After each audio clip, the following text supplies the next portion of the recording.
Victory Club. Really? Yeah. I totally know. Yeah, my husband was a fighter for years.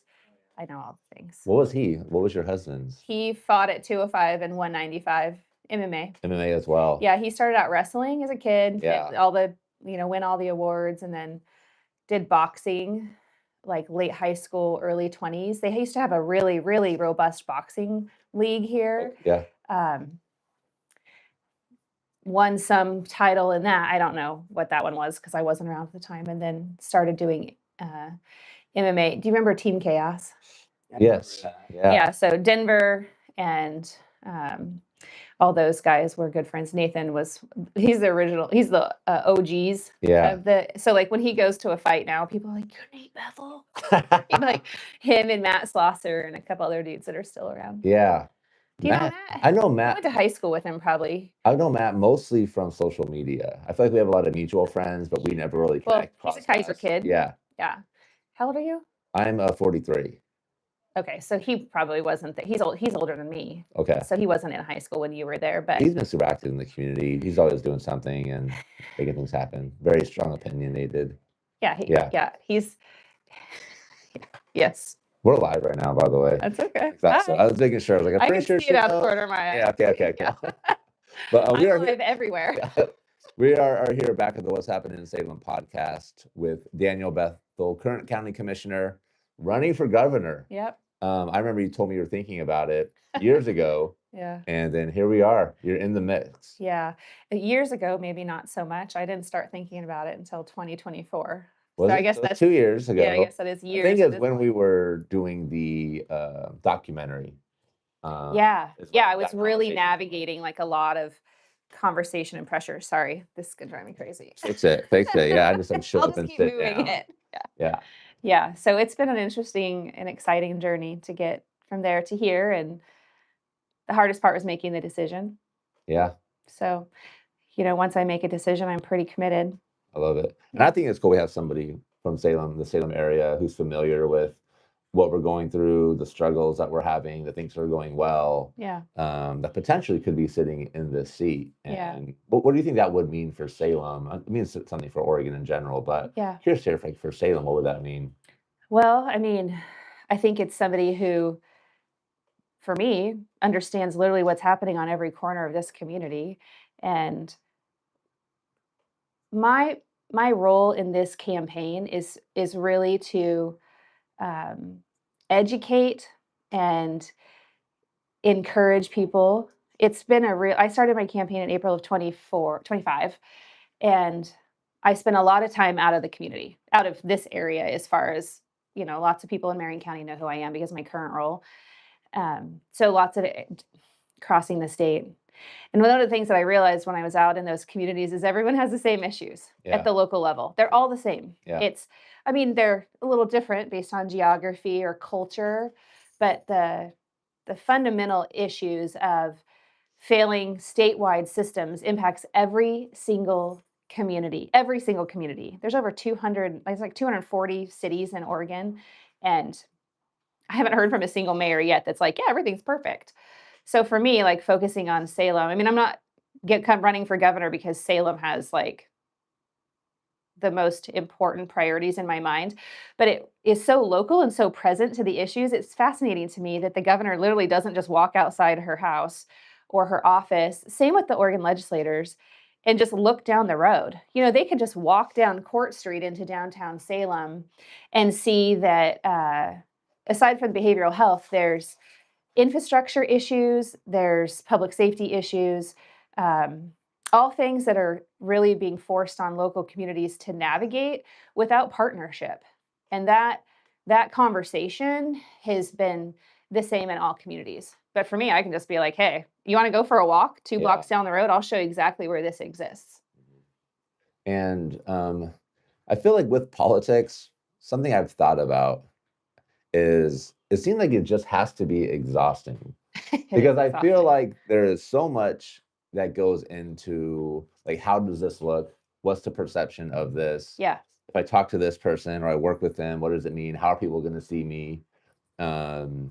And it makes it challenging to get work done. I've been in situations, not in politics, but just in Salem in the Well, you business are in kind of a community. political space. It kind of feels like it sometimes, Yeah, you even though are. I try to not I watch your accept it. podcast. I try to not accept it. Okay, well, you be in denial and I'll be in acceptance for you because you walk a political tightrope. Tell me about it. How do you see like my world as what's the tightrope that I'm walking? I'm kind of curious Well, I about mean, the tightrope is that you're doing your best to provide neutrality to the space, and there is a vortex on each side of that tightrope that can suck you in fast. And it. Yeah. once you've chosen a side, there's no grace for you to try to find your way back. Like Oregon's political dynamic is fierce and it's ugly and it's unforgiving, and I think that's unfortunate. Yeah. I firmly believe that. I mean, I watch you navigate. I've watched you interview Vanessa. I've watched you interview Julie. I mean, you've interviewed me. I don't go to the comments on any of those things because I think people who have literally zero experience what it is to be an elected official are so hateful and so judgy. And instead of them listening to the person who said, I really want to make something of this together with you. And in fact, all the people I just mentioned want to make that something happen. Yeah. And they would prefer to do it together and not apart. Yeah. But that vortex again is like there's such a difference between running a campaign and being the elected, Yeah. because campaigns are the political engine and that's where the sides are chosen. But to set that down, to do the real work, which is important to be successful, is really difficult for some people. And I had to learn that. I mean, when I first got elected to the school board, I feel like still the 3.5 years that I was on it, I never had the chance to step away from the politics because the whole world was political because it was through COVID. Um, and while there were gains that were made, they weren't the ones that I had hoped for, that I had heard wanting to come into the community. I think that the district went backwards and not forwards during that time. And that's troubling to me.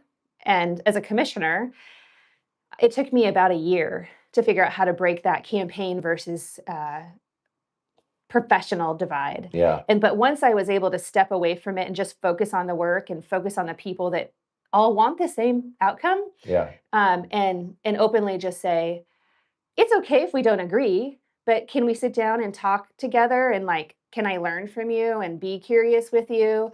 And then maybe through that opportunity, you'll find the origin of my intent if you spend enough time in that space. And social media and technology just doesn't allow the average consumer of politics to be in that same space long enough. And so that's, I think, where the volatility comes from. Yeah, because Vanessa's been on my podcast probably more than anybody, and she's quick to like raise her hand. Sure. And it's like I think she's been on it twice. And I think you're the only other repeat guest now. Okay. And Julie for a while wouldn't respond. Like she didn't get back. It's not really her space. Like it's probably not her comfort zone where Vanessa's pretty quick to get on camera. Yeah. Vanessa and I are both fine just being in a space talking to people. And so I heard people were saying that I was like paid by Vanessa's, like I was like a paid promoter for Vanessa.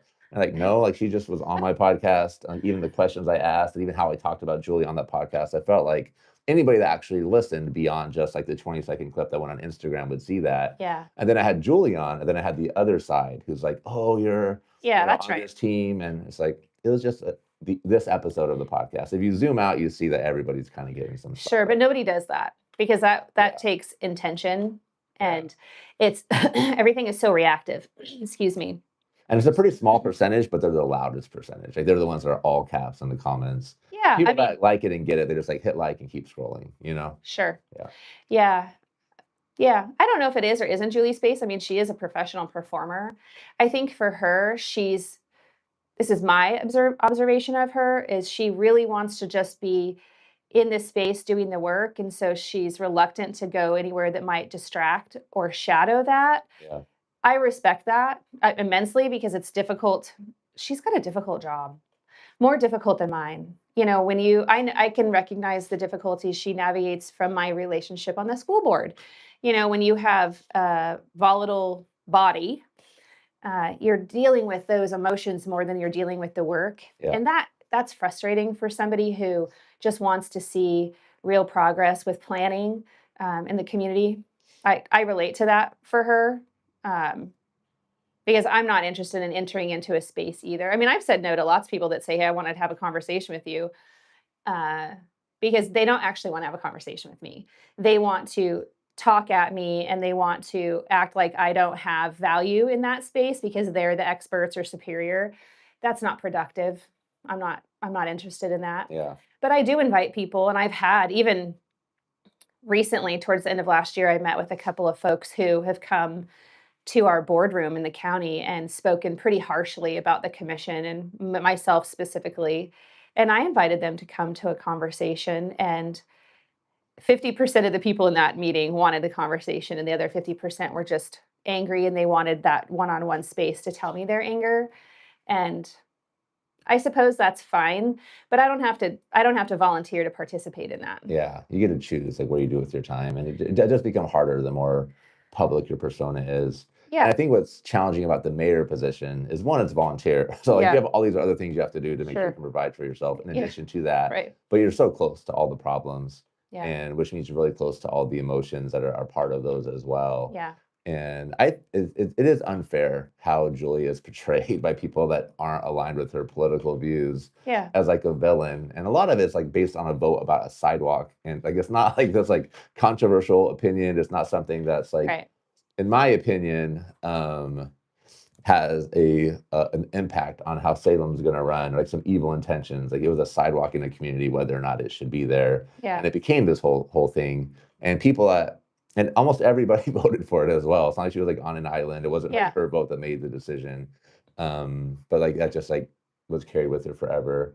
Um, so yeah, the mayor position very challenging. Yeah. We won't Yeah. make this a podcast about Julie Hoy, I promise. It's if you want to, I'm fine. I'll talk about Vanessa too. I have nice things to say. I've been but I like that you brought up my kind of like tightrope that I'm Yeah. walking. Now you have I words for was it. Yeah, so we're doing the debate. We're hosting a debate. I heard. Some people are not happy. Most people are. Like we asked our audience, should we do it? Like 90% of people were like, yeah, that would be great. But then there are people who are really upset and kind of a Why were little they upset? skeptical. Oh, because Julie, the reason that they're saying they are upset is that it sounds like the Salem reporters debate might not happen now. Oh. And so some people are like, well, are you like, why is Julie saying yes to you, but then gave an unclear answer to Salem reporters? I think I'm kind of getting like caught in that. And it's like, we didn't know that wasn't going to happen when we started scheduling this. We were trying to Yeah, figure that's that not your out. responsibility. So I don't think about it too much, but it is kind of a place I'm excited that you're doing it. I think you'll reach a broader audience. Frankly, that's the point. Yeah. I can't think of in recent memory the last time I went and sat in a debate except for the one I was on the stage for. Because I'm just not going to go sit in the audience and like listen to that. There's so many other ways to engage. I guess I'm in the throes of it, right? Yeah. So, Yeah. I'm watching council meetings of the councils across the county that I'm a commissioner for, and I know the dynamic of the politics there. And I think there's definitely a certain population on both sides of the aisle that are going to go sit in those live Yeah. forums or debates, and um, that's where the volatility comes from because there's just such negativity in that environment. So I don't know anything about any of the local debates. Yeah. I think that it'll be interesting with your debates because people probably generally are there to figure out who they're voting for. Yeah, yeah. There's actually one scheduled the early part of April, Elsinore, that's coming that um, young leaders are organizing for. At Yeah. least I don't know about the Democrat side. I don't know what Tina's doing, but for the Yeah. Republican primary, uh, I don't know if Young Republicans of Oregon are. I don't know who's doing it. Frankly, I got a call the other day and they Yeah. said, "Would you participate?" And I was like, "Of course, I'll participate in all of them." I'm looking forward to that one because Because all five candidates, I guess Chris Dudley, they haven't heard from him yet. So he's the one. Oh, so you know about this? Yeah. Yeah, I have no idea. Yeah. I don't know who's going to be there. I hope whoever is invited comes. Yeah. I don't know why Chris would say no. Yeah. He's a pretty dynamic guy. Yeah. I'm guessing it was pretty recent. He just hadn't responded yet, is what I'm assuming. Yeah, well, I mean, our schedules are already. I mean, I think right now I'm scheduled. There's two in February. One I'll miss because I'll be in DC for the county, and then I think I don't know that we have any scheduled in March, but we have like 3 or 4 already in April, which makes sense because it's so close to when ballots go out. And we're like all over the state. Like we have one in Coos County, one in Harney County, one in Baker County, and then one here in Marion County. Oh, and one in Washington County. So there's 5 scheduled in April already.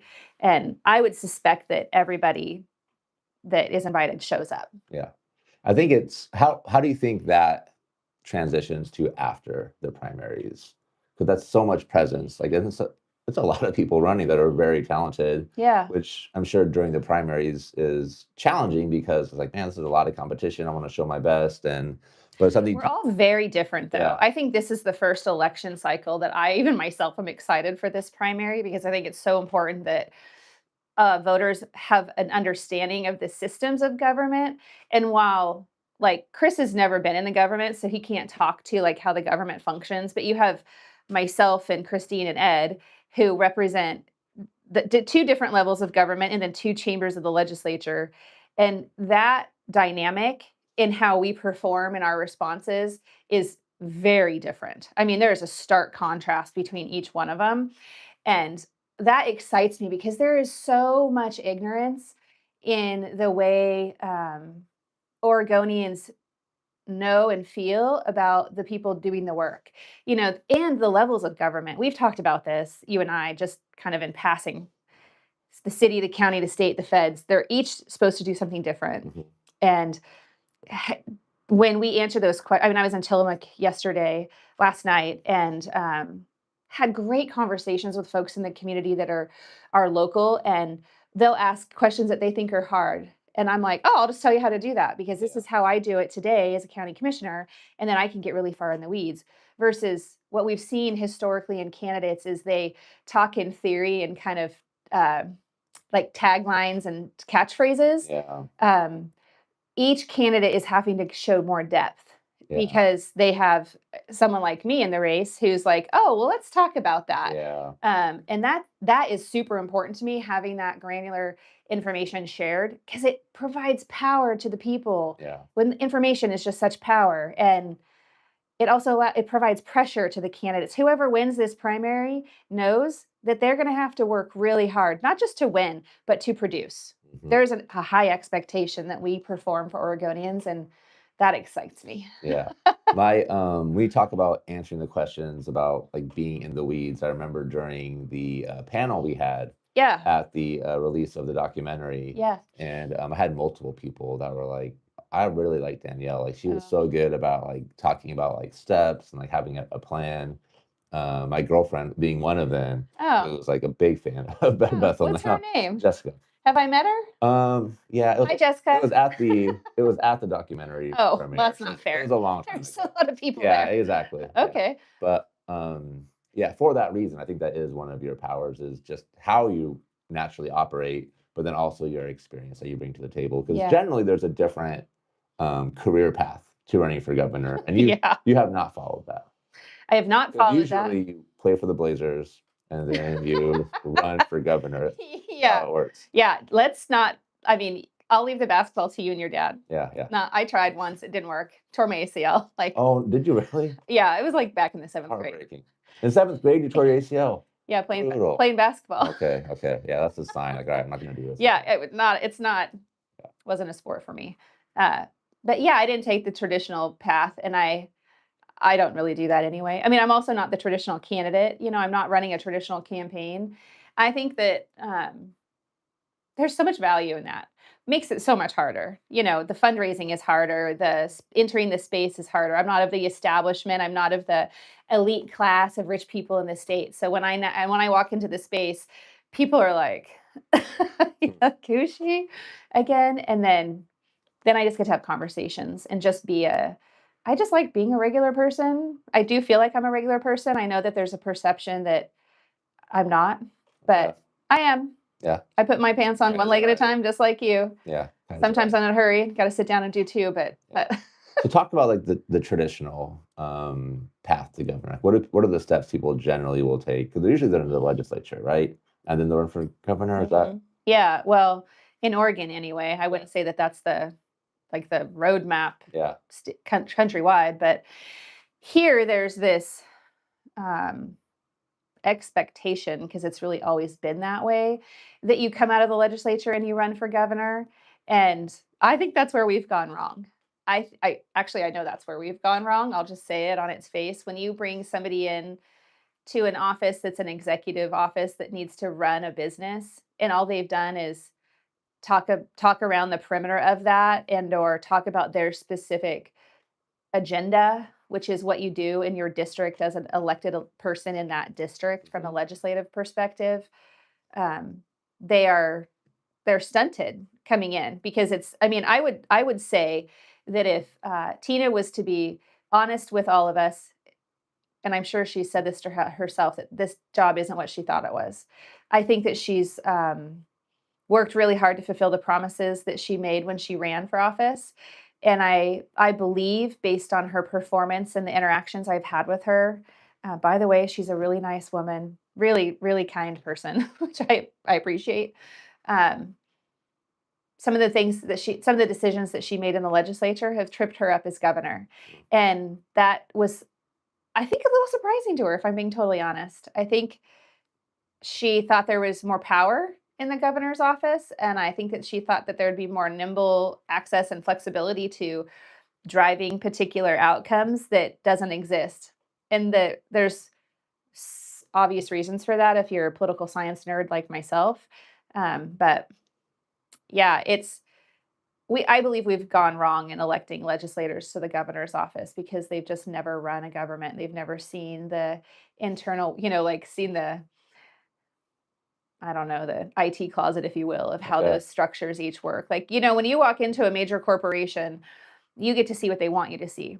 State government is the exact same. I will challenge every Oregonian to sit and listen to every agency that shows up to the legislature to talk about their budgets and their challenges, and then look really far past that. Look much Yeah. deeper past what they're telling you because they're only showing you what they want you to know and see in the Yeah. surface. And Anybody that's ever having to give like a quarterly business review understands how easy it is to right. paint a picture with numbers. Yes. And generally in those meetings, because there's so many happening, like nobody's digging through and looking at are these numbers even valid? You're just Right. kind of like, huh, okay, sounds good. Yeah. Move on. And then for the legislators, like in their defense, because I think it's important to defend them because their role is important. If they've never been exposed to the inside of government, they don't know what to ask. They don't even know really entirely what they're hearing. I'll use an example that happened, I think, yesterday in the legislature.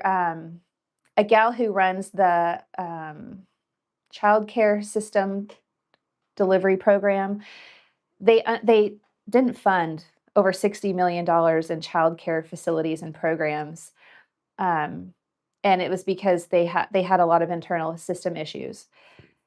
Well, the legislature gets to know about that now because child care providers are pissed and parents are frustrated, and we have child care deserts all over Oregon.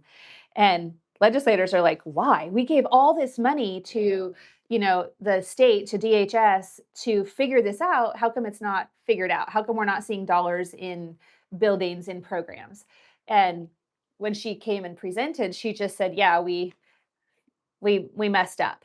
And now we know where we messed up. But if she wouldn't have come forward because people were complaining, she could have just moved forward. That money still would have been there. It would have sat there another year unspent.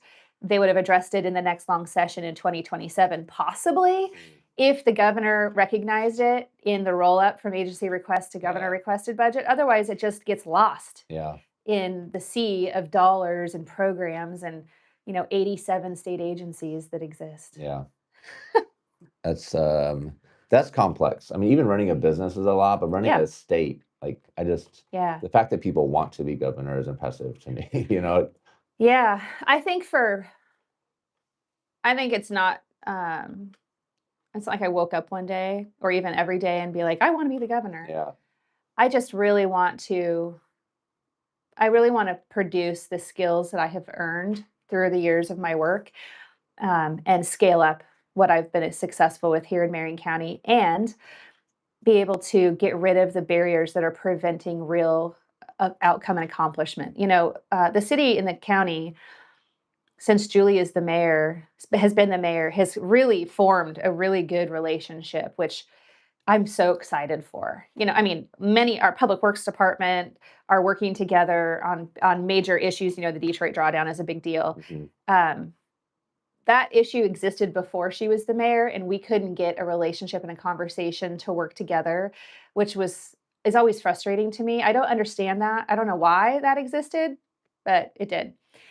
Another one of the barriers that we face together collectively is this behavioral health issue.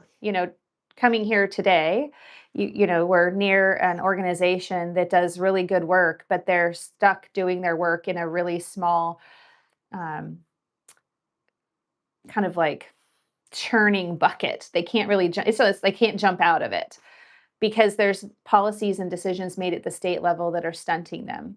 Those same policies stunt me as a county commissioner and prevent the city and the nonprofits in the city from really making great gains and progress. So I can see my way through that as the governor by directing policies differently, working with the two primary agencies that do that work and helping them redirect um, how program expectation is delivered, not necessarily the dollars. Like the dollars, I think are well, I think there's too many of them. The ones that exist are going into the right direction, but when they are received by entities that are taking them, they have to comply with these rules that don't really work. Yeah. How's it looking, Matador? Looks great. Looks great? Yeah, it looks great. And honestly, these lab mics are doing great. Yeah. We have a different setup. We had like a more complex setup, and I was Yeah. like, we should just hook these mics into the iPhone, and this would probably be great. So I'm glad great. I also have a similar setup, and that the podcast I did with Chael Sonnen was Yeah. on my iPhone with my little lapel mics. That's And awesome. my daughter has a photography company, and so she came to like help with lighting and Yeah.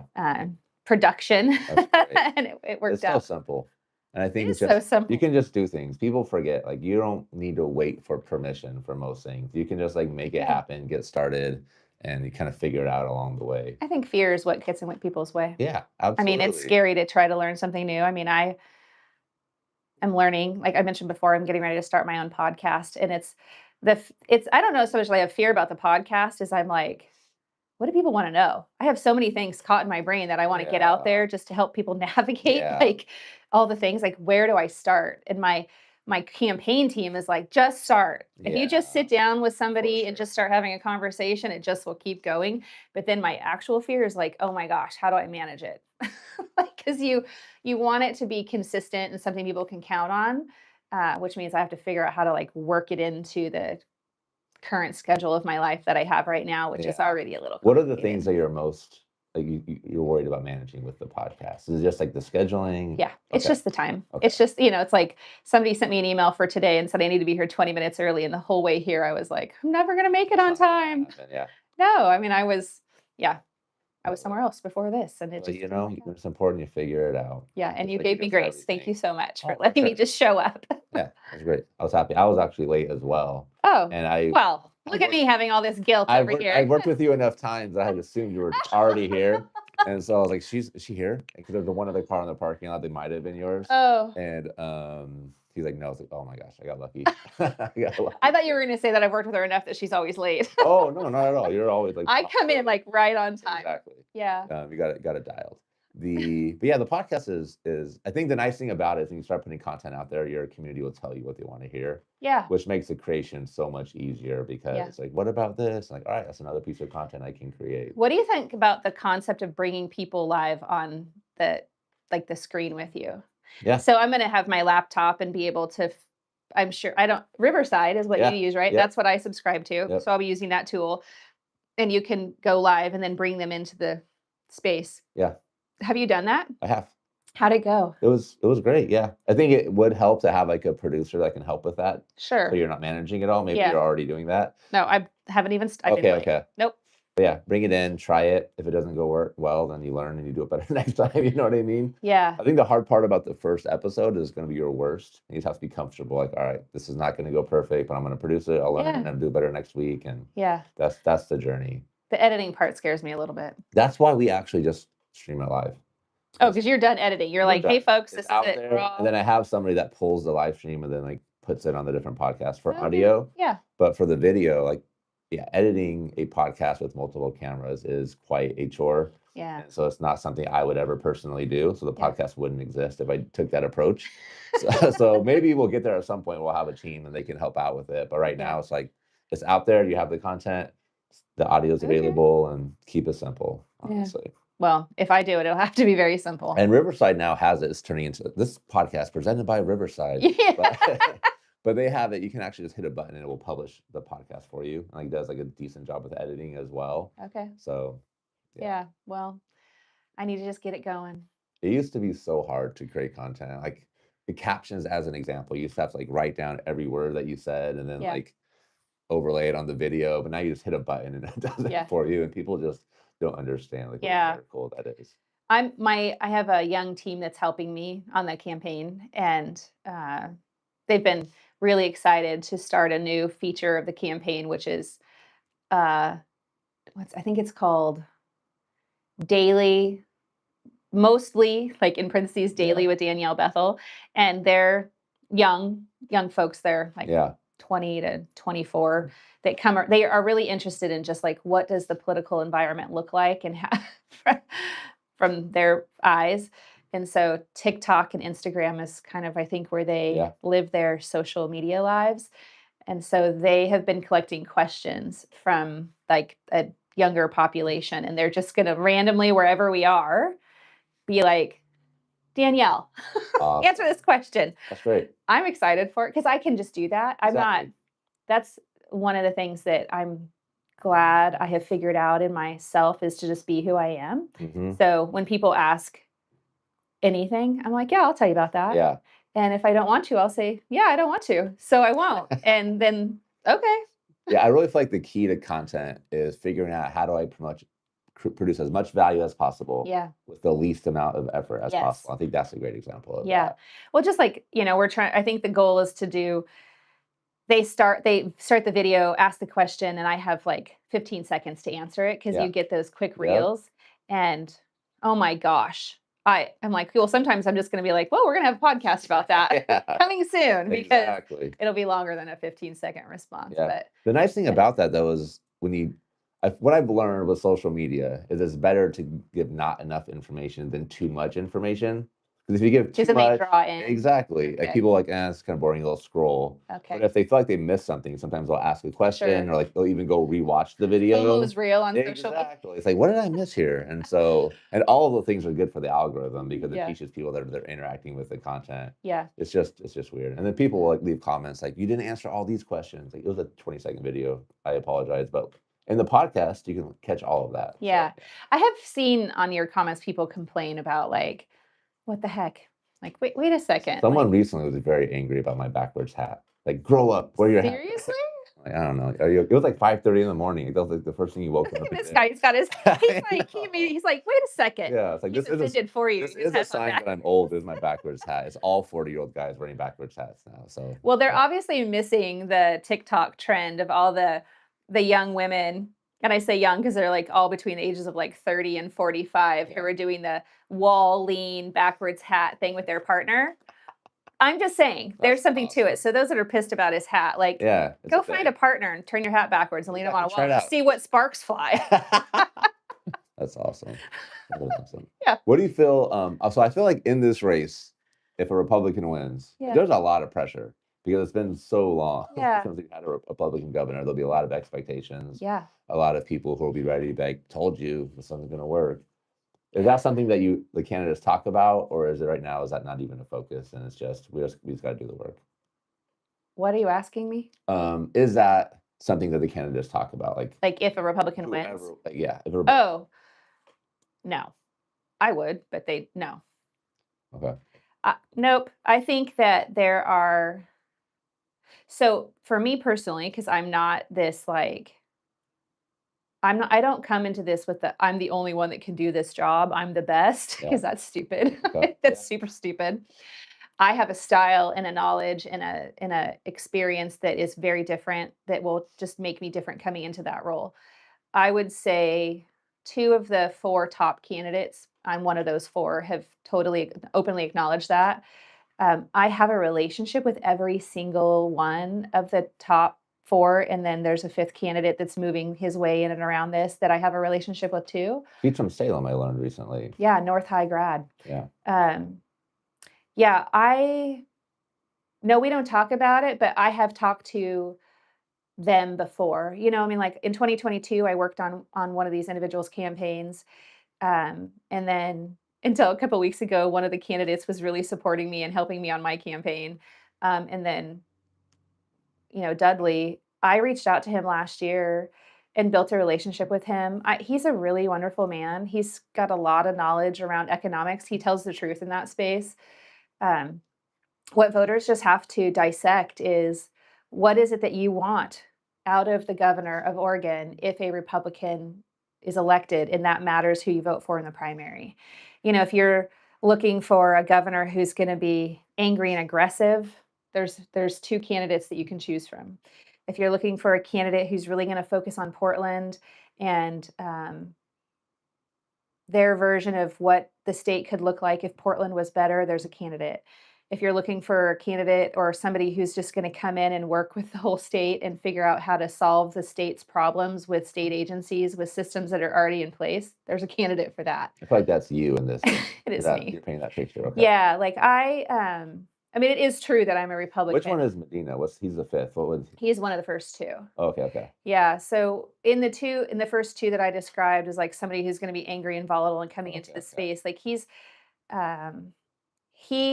describes his position as passionate, and that passionate is what produces outcomes. And I can tell you that that's not true. Mhm. I have a ton of passion. I don't need to compete on passionate scales. Yeah. But anybody who's ever spent any time with me knows that I enter into this space with a lot of energy, with a lot of energy.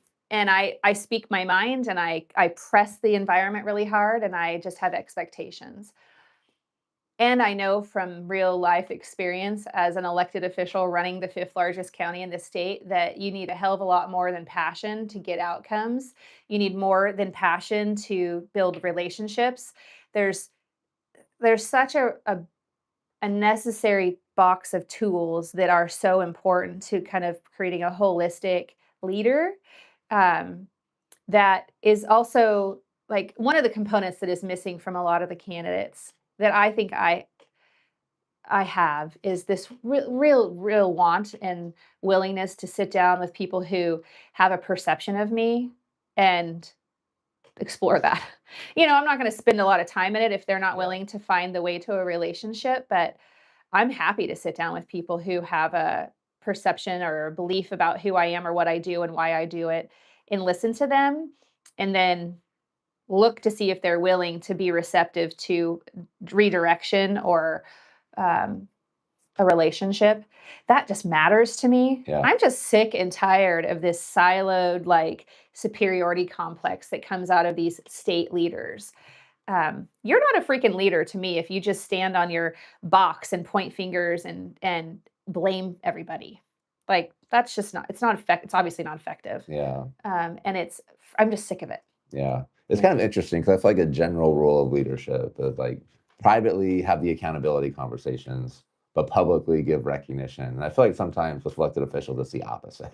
Maybe the recognition isn't even there, or maybe we're just not seeing it. Well, that does exist the way you just described it, because today there's such a disinterest with placement of power that the behind the closed doors things don't happen.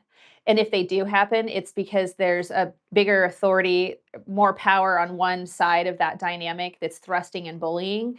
And that's not received well by the minority or, party or group ever. Like there's never been a dynamic of a weaker victim versus a stronger victim that the weaker victim thought, oh, I want to go hang out with them in a closed door and have a conversation. Like never. When those conversations are happening now, we heard about it a lot through the media last year when the legislature was in session and they were fighting over transportation. And there was a lot of backdoor closed meetings happening between the Republicans and the Democrats. And obviously they couldn't figure it out.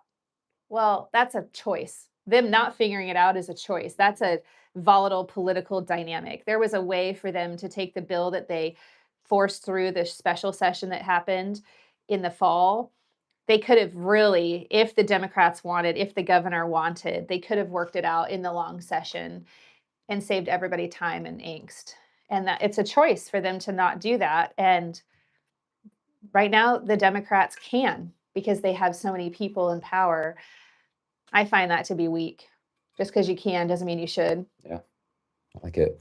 So the debate in Salem is potentially happening for the Republican candidates. Yeah. I've heard my name is in the conversation as a host, Great. which I'm like, how did I get here? Where like I don't even know who's hosting the whole thing. So it's brand new. So I feel like maybe I'm oversharing. I'm kind of like being careful because it's a very recent conversation. I know they're putting it all together right now. Yeah, well, promote yourself for sure, and then you'll get there. Exactly. I'm not mad at you when you're doing it. Yeah. So I yeah, it's just kind of cool like this year with what's happening in Salem, year and a half. We're doing a debate for the mayoral race, potentially hosting a governor, debate as well. Yeah. What's the term for the mayoral? Is there one for the governor as well, a term for that, or is it just a debate of? It's a primary debate. So this is a Republican primary debate. The primary debate. Yeah. Yeah. And then when that candidate wins in May and moves to the general, there will be just a general election debate. How do you so question I want to ask you as well. Sure. How do you balance it all? So like running Congress, you're like Congress. Nope, not running for Congress. But I'll be in Congress in 2 weeks.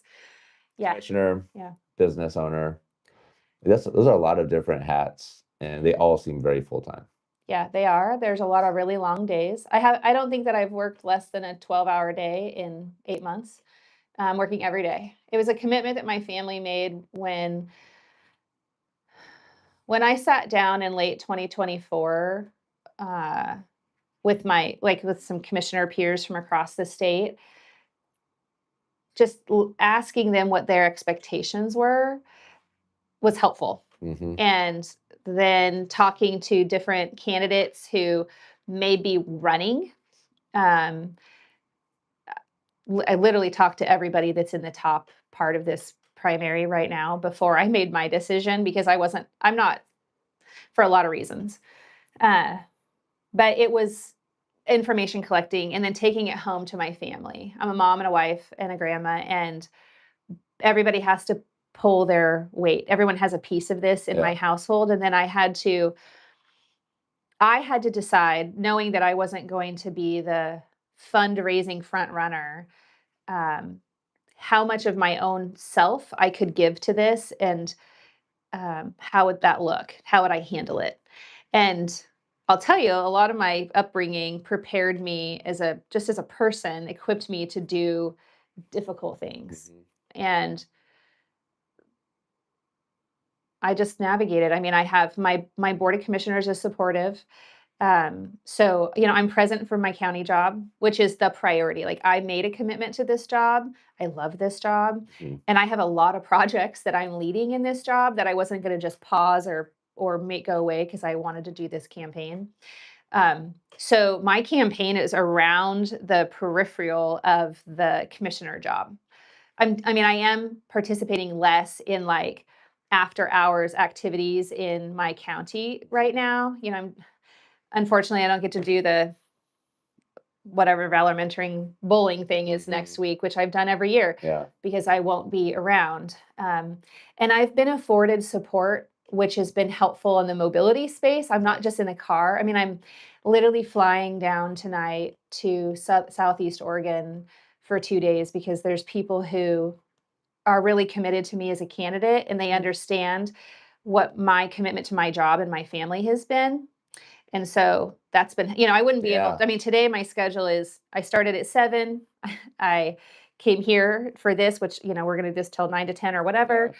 And then I have to drive up to Wilsonville. I'm going to be there for an hour. I have to come back down here for an hour. Then I'm driving back up to Clackamas for 2 hours. Yeah. And then my daughter is helping me. She's coming with me to Clackamas. So she'll then drive me to the Aurora airport to drop me off. And then she'll take my rig home and I'll fly to Klamath Falls. And I'll be down there for 2 days. And that will be cool. Yeah. I'm excited to go down there and do the activities down there. And then Sunday, a friend of mine is loaning me his car to drive home. And he's going to carpool up on Tuesday because he's a lobbyist and he's going to take his car home. Just as an example of one weekend of just like how we've organized it. And I serve with the Association of Oregon Counties on different committees, and like today, all day, there's committee meetings, but they're all virtual. So I don't have to do them all. Thankfully, Colin and Kevin have roles. So today, this morning, I was in the Health and Human Services Committee meeting, and it's virtual, so that works out. But when it's in person, it makes it a little more difficult to be in the campaign. And there's consistent though. Like the life of a commissioner is really consistent because the government and navigating the departments needs to be consistent so they can plan. So that's helpful. It's unlike being a small business owner where it's like, who knows what's going to Yeah. happen week to Yeah. week. Typically it's the same idea, just operates differently. This is a little more structured, so I've been able to make it work. There we go. Making it work. The Danielle Bethell campaign slogan. Yeah. Yeah. Actually, the campaign slogan is the right candidate for the right time. There we go. That's a much better I slogan. think so too. Yeah, I was when I was listening to the podcast that you had with Chael. Chael, thank you. Yeah, Sorry, Chael. That's His energy is so much. Like it's a lot. I'm like, that's what I'm supposed to be doing as a podcast host. Does that make it more entertaining? It was hard keeping up sometimes. He's just like boom, boom, going everywhere. Like that's really impressive. Like yeah. how he's able to so quickly put thoughts together and just keep the energy up for the entire hour. Sometimes I feel like I don't know, maybe my style is just a little different, which is okay. I mean, you have different personalities. Yeah, I mean, yeah. he's just a high energy dude. He's an intense person. He's actually not. I mean, I think maybe you got that, but he's really chill. Yeah. He just he and I have kind of the same pace of brains. Yeah. And we've had conversations before that podcast. So he had thought about what he wanted to talk about coming into it. And because we've interacted before, he knew that I would be able to follow him down this. And I find that exciting. And I could see how you're watching and being like, whoa, what just happened? No, he definitely knows what he's doing. He has a great podcast. I often hear. But it was kind of like an off. Like mostly it's MMA, and he's like, no, we're going to focus on Oregon politics for this. Yeah, well, because he was going to run for governor. Yeah. He had talked about that quite a bit last year. And I kept prodding him and saying, hey, we should talk. Like, before you do this, we should talk. And, it's hard to reach somebody that has celebrity status. Yeah. If I'm being told, I'm not an anybody. Mm-hmm. I'm a county commissioner, but I'm not like a celebrity, obviously. So trying to break through that producer wall to get to the guy that does the thing, to have the conversation, was really complicated and frustrating for me, frankly. And then I found out who his cousin is, and not the one that he talked about on the podcast, but another one of his cousins. You just know all of his family, pretty much. I actually do know a lot of his family, and I had no idea because it's not like we have ever been to Thanksgiving with these people. But one of my really close friends' wives is his cousin. And one day I was just kind of like, I need to talk to this guy. Yeah. And my friend was like, oh, I can give you his phone number. And I was like, what? That's incredible. For like 8 months, I've been trying to reach him. What the heck? But I wasn't like talking to my friend about my strategy and why I was trying to reach him. And so when I did get his phone number, I just sent him a text and said, hey, this is Danielle Bethell. I need to talk to you. Wondering if he would know who I was. And he was like, cool, let's connect. And I was like, do you know who I am? And he was like, I 100% know who you are. That's awesome. So then we talked a bit via text message. And then where did I meet him in person? Why did he decide not to run? He got a TV contract or something. Oh, okay. Yeah. A lot of money for less responsibility. Yeah. And if I'm being totally honest, we sat down and had a conversation about like, what is it that you want to do as the governor, and we would like the same things. Mm-hmm.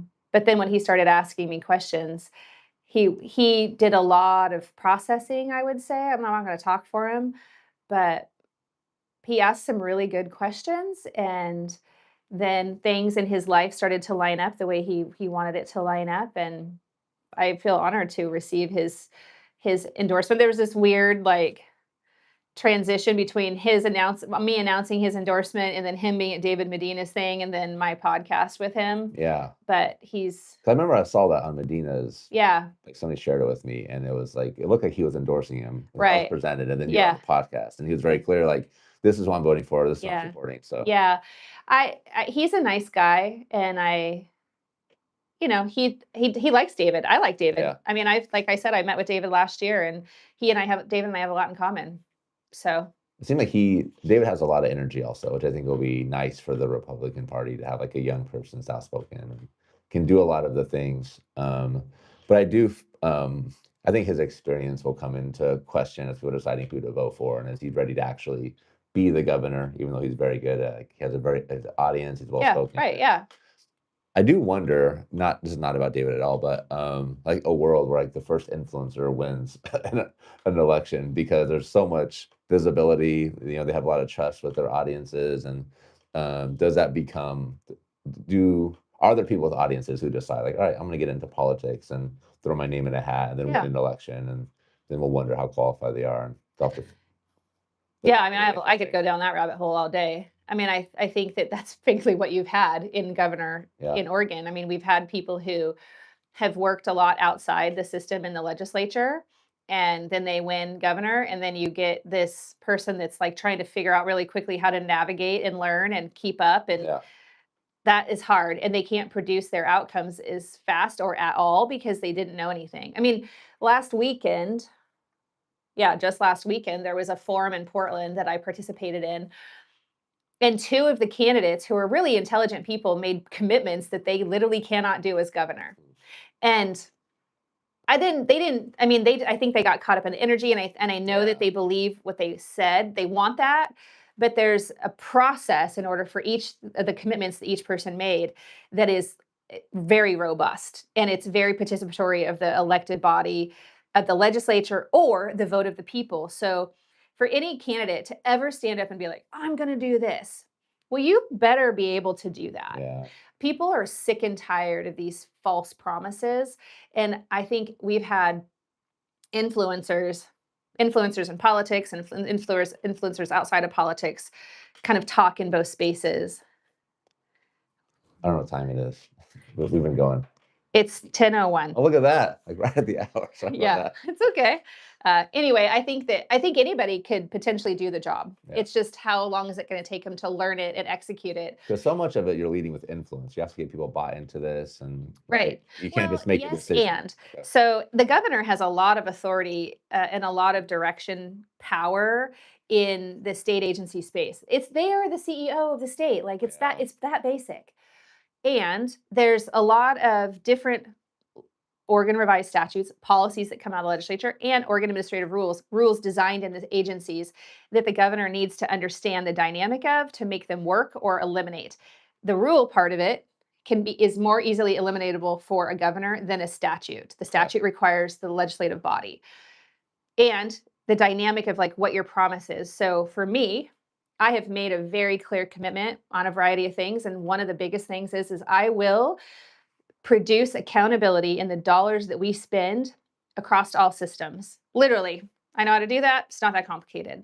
But in the behavioral health space, which is a big priority for every Oregonian who's navigating the communities who have a lot of people failing out in the streets, and or families who are dealing with complicated members inside, they deserve something. They deserve whatever the system is that they're trying to access, which doesn't exist today.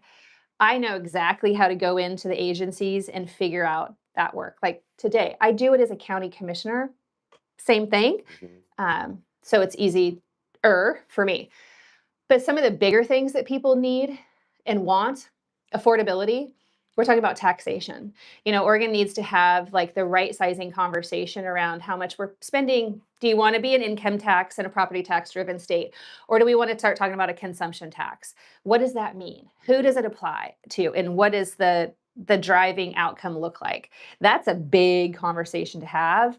And every single Republican candidate has suggested with less words and detail that needs to happen. But that requires collaboration and partnership with one of two bodies, the elected body of the legislature or the citizen base. And knowing how to do those things is super complicated. Like, good for David for giving it a go, right? Yeah. Like, it's a big decision to make to want to run for governor. And I think there are people in it who are in it for the right reasons, but have no ability to escalate up and to get there. There's 12 or 14 people registered Republicans running or something. Yeah. It reminds me of when I was at T-Mobile in corporate America. I had this one position that I had been career pathing for 5 years. And then I got the job. I was like, all right, I got it. And then I was doing the job. Like, this kind of sucks. I don't even actually like this. Yeah. And so I ended up not being at the company any longer. But I feel like sometimes you have that in every aspect of life. Sure. Especially if you're an ambitious person. Yeah. Where it's like, all right, I'm doing this because it's the next thing. And sometimes you don't really have a full grasp of what that thing is you're working towards. Yeah. Yeah. Well, I always said I wanted to be a career volunteer, and I feel like that's what I get to do, and I have the, blessing of getting a paycheck as a commissioner doing this work. It's hard, it's complicated, but it's worth it. I think the other advantage of how you're approaching your campaign is you're building so many different relationships. People are aware of your character and you're building trust with people. Of course, hopefully this works out for you. Sure. We're rooting for you. Yeah. But even if it doesn't, like you're going to have lots of opportunities present themselves because of the work that you've been doing. Yeah, And I think probably. that's something I want to remind people that are listening who are thinking about trying things. Yeah. It's like do the thing because even if it doesn't work out, like it probably could lead to some other cool blessings in your life. Right.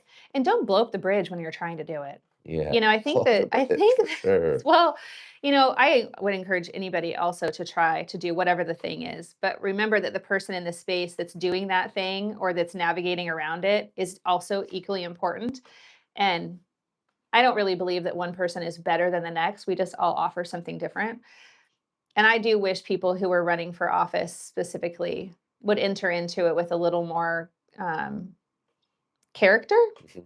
You know, and you're right, building trust is important, but I'll tell you the media isn't helpful. You know, I mean, there's people that have like, I mean, I half expected us to talk about these ethics violations that I have being reviewed right now, these complaints. And I'm happy to talk about them. I'm not afraid to talk about them. I just don't want it to be the thing we're talking about because while that truth and those things are really important for people to understand in my role in any of it, also, so is the work that I'm actually Yeah. doing and accomplishing in the lives that are being impacted and the players participating in that. Yeah. And the media, especially locally, only focuses on the negative. Like that's so frustrating to me. We're locally, local electeds are navigating how to like get ahead of that. When we did the Reach press conference, that was like such a selective like how do we deliver this body of work from our narrative versus their narrative. Oh, well, we have to host a press conference and we have to talk about it. And they can use our sound bites and our language to produce the content.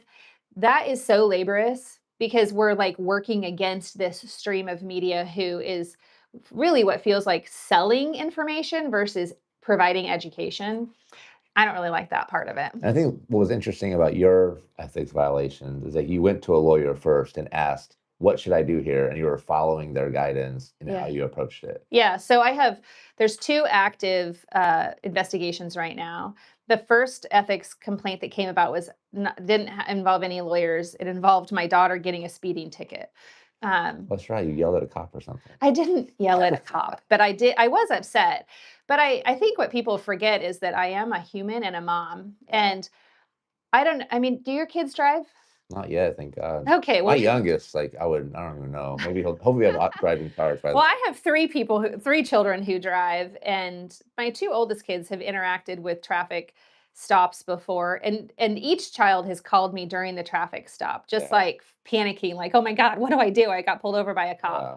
And in this particular situation with my daughter, she she she made a wrong decision in where to stop for the traffic stop and panicked. And when she called me and we were talking through that, I don't, I'm on the phone. I can't see what's happening around her. She couldn't get her app to work. You know, everybody has their insurance on their app, and the card in the car was expired. And I mean, and so she's escalating, and I'm like, oh, escalating, and where are they? And so I just said, like, hey, I was on speaker. Can I just text her the card so you can see it? And he said, um, no, they'll figure it out. Like, okay, well, that's frustrating that you won't just let that transaction happen. In my mind, will take like less than 10 seconds, but okay, fine.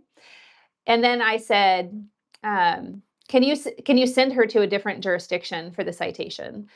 And he said, what? And I said, I need you to be thoughtful about where you send her. This is my daughter. I'm Danielle Bethell, the commissioner, Marion County commissioner. She can't go to the justice court. And I can't see his reaction, but he said, no, like they'll just figure it out.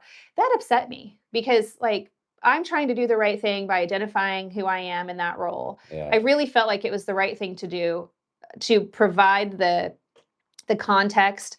And the truth is that I've never been in that situation before as elected official who has the budgetary authority over that court, which provides And the other conflict. thing of like in context, it was a speeding ticket. It wasn't like this crime where you're trying to like get your kid out of jail free. It was like it was a traffic violation. You know, Right. I think She had her sometimes, cell phone in her hand and they stopped her for that. yeah, which you should, right? Stop somebody from Yeah. the cell And phone. also she deserved the ticket. Yeah. Like you shouldn't So she yeah, has all the tools. I do think sometimes it's important to have perspective. Like this wasn't like a child trafficking or like something crazy where like I'm trying to get my kid out of jail and like. Well, where pin the the blame on deputy got somebody else. mad, and I don't know his intention to file that complaint, but where he got mad is I sent a copy of the ticket to the sheriff and said something like, "This really pisses me off." Yeah. And it wasn't the stop, it wasn't the citation of the cell phone or that he wouldn't take the insurance.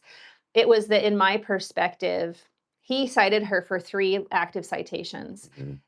That what I learned later is called stacking. It's a behavior that law enforcement does that is really harmful to the person they're interacting with. That ticket that she was given was over $900. When she's a 19-year-old college student that got pulled over for holding her phone in her hand. She did that. She shouldn't have done that. She needed to go to court. She did. She went to court, saw a judge who I don't know, never met him before, and told her part, and he threw out 2 of the 3 tickets. And then the deputy filed the complaint the next week saying, this is just proof of our justice system working. Our justice system works, Matador. It does actually, because I mean, well, there are clunkiness in it, but the other one that you mentioned is I was sitting in an open dais, and it's all on video. I'm the chair of the county. A contract came forward that I've been voting on for 3 years for a project at the canyon, and 2 separate lawyers at the county at different times had told me that I need to declare a potential conflict of interest on that contract because my son is a laborer for the company.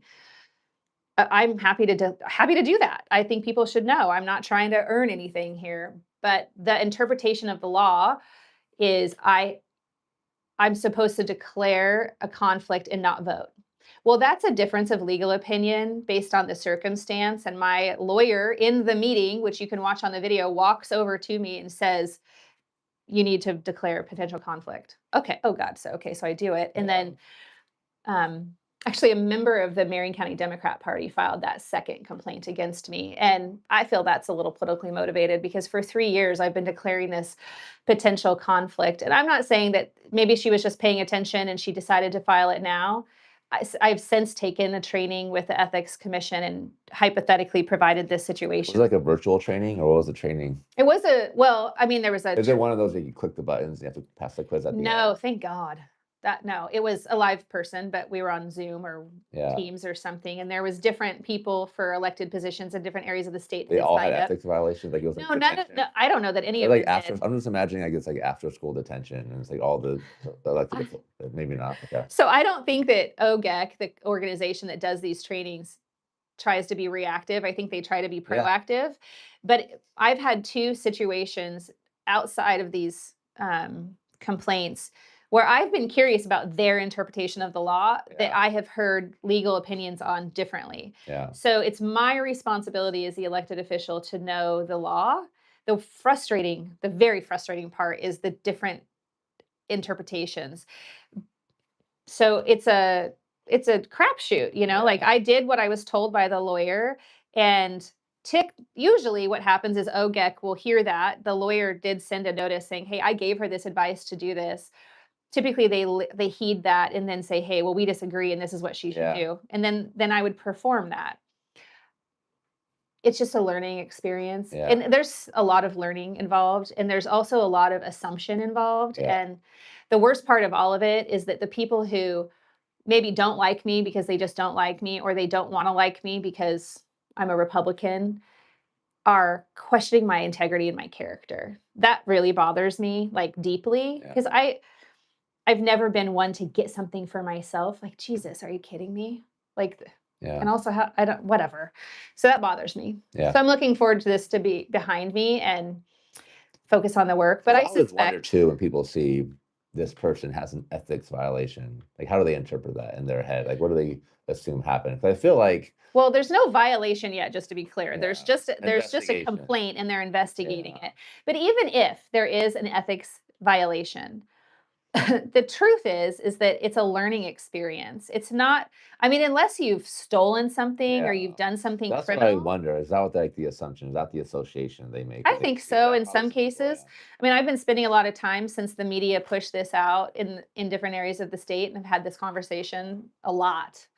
And I'm happy to talk about it. I'm, Yeah. at You first, brought it up, you know? yeah, I'm happy to talk about it. I'm not perfect, and Yeah. I didn't handle the situation with my daughter entirely the right way. Yeah. I didn't, but Mhm.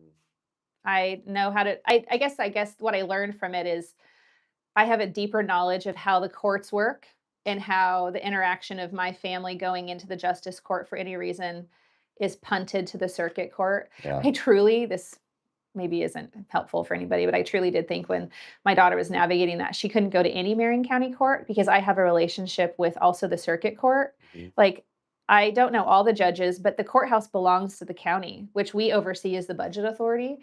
And so I just assumed that would be a conflict too, but that's not true. Huh. I- Learn something new. Yeah. Things you know. The more you the know. more you know. The more Is the star know. shooting across the black screen? That could be for your daily with Bethel. That's a great visual. Yeah. The more you know. At the end of everyone. I think somebody might sue me over copyright, but Rules are, that might be an ethics investigation. That's a good point. oh, I don't. That has nothing to do with my public official role. The only can get in trouble in the ethics space if you're an elected official and you use your official role for something, and that's what the two complaints are. Well, yeah, both complaints are asserting that I used my role as a commissioner to either game the system or gain from the system. Yeah. And both are very false. Okay. Let's do our first daily with Bethel. Okay. Almost daily with Ask with it. What's the Danielle. question? Almost daily with Danielle. 30 seconds. Why Danielle? Why are you the right candidate? Why they're running for governor? Because what I do today is scalable, and I'm producing real outcomes for Oregonians that matter. And then while the space of governor is political, the role of commissioner is not. And I've been effective in that role.